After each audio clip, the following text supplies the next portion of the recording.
just go ahead and open it up to questions. Do you expect Josh to deal with it in this? Is he looking to practice today? What's his availability for Sunday? And then with Isaiah Thomas, do you think he's built up enough that he might be ready to help you guys on Sunday?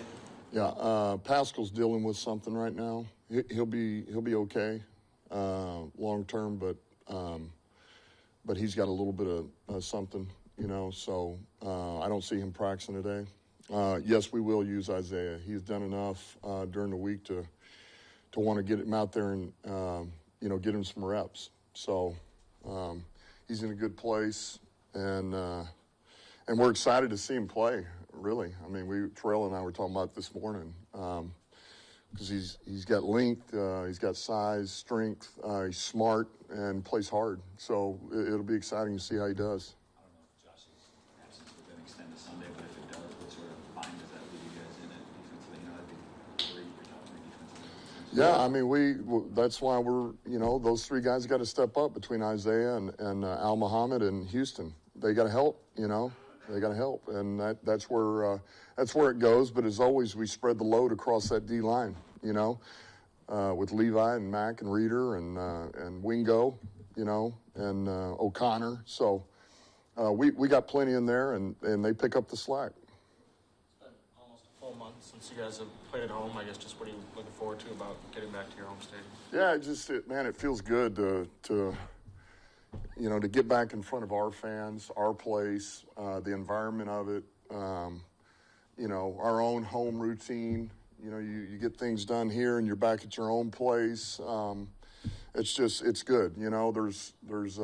There's a time and a place for everything, and sometimes it's good to go on the road, but man, it feels like it's been forever. So I know we're, us, but the players are excited to get back home, and our environment is, this has been building, and we got a special environment that not everybody has. So to be able to get back in front of our crowd and apply a little pressure on the opponent is, it's exciting.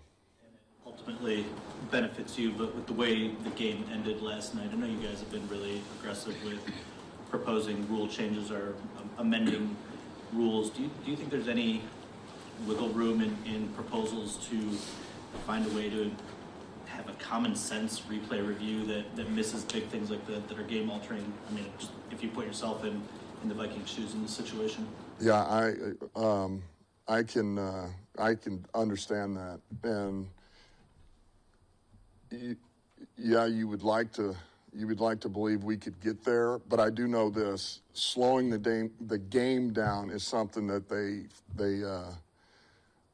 frown upon. Like that's one of the more we do this, or things being opened up to now, the game is getting slowed down significantly. But I know if I was Kevin O'Connell, I would be, I'd be upset. But there again, I mean, it is what it is. Up here talking about Rob being one of the most consistent guys that he's probably seen. Who said that? Ben Johnson. Yeah. I want to talk about him now he's dealing with fame a little bit, dealing with defenses coming at him a little bit. How has he adjusted to this role as well? Coming in as a fourth rounder, he had to work as well, but how has he adjusted to, being at the center of attention and, still keeping his morals and core, value, what got him there? Sure. He look, it's one of the reasons why it's a no-brainer to get him re-signed and get him tied up, because he checks every box. And you don't have to worry about St. Brown and where's the evolution of the way he's viewed, and what about opponents now and how they deal with him, and what about the outside noise. That guy is a perfectionist, and whatever he does, he wants to be the best at. And it doesn't matter if it's a commercial. It doesn't matter if it's on the field. It doesn't matter if it's a freaking math contest. The guy is, that's the way he's wired. That's the way he is. And so to him, it's bring it on. Because the more you ask of him, the more he can do. And he takes that stuff personal. He wants every bit of it. He wants the load on him. He wants to be asked to do more things mentally and physically. And also in his, I think, off the field, he wants it all because he can handle it. So you'd be hard-pressed to find a player who can handle more than he's been able to handle and succeed. So he's handled it great. I believe this is the last day of Christian Mahogany's practice window.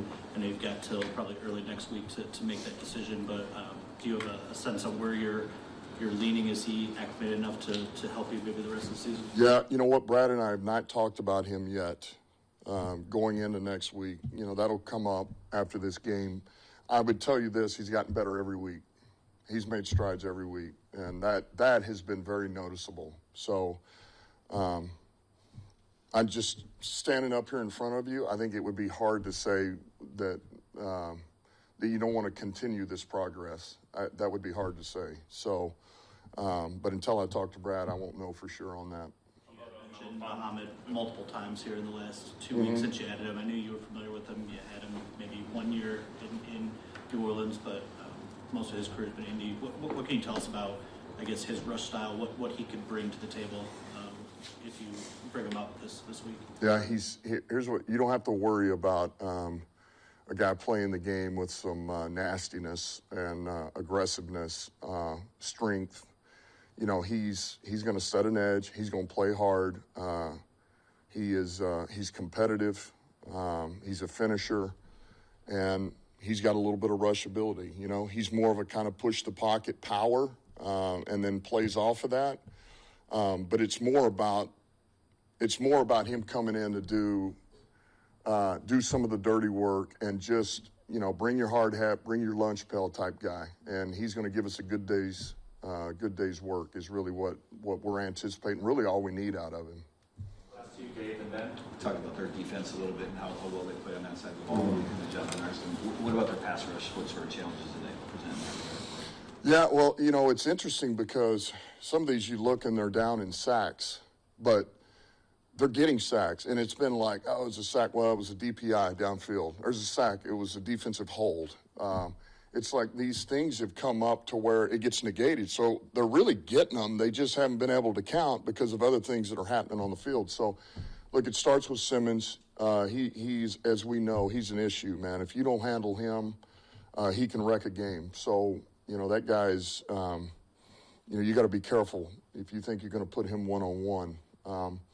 And then really, Arden, Key, and Landry both, they can get upfield. They got a quick first step, and, you know, you get in some of these long yardage situations, man, they can get a good first step on you and hum on the edge. They can both counter inside. They're quick, you know.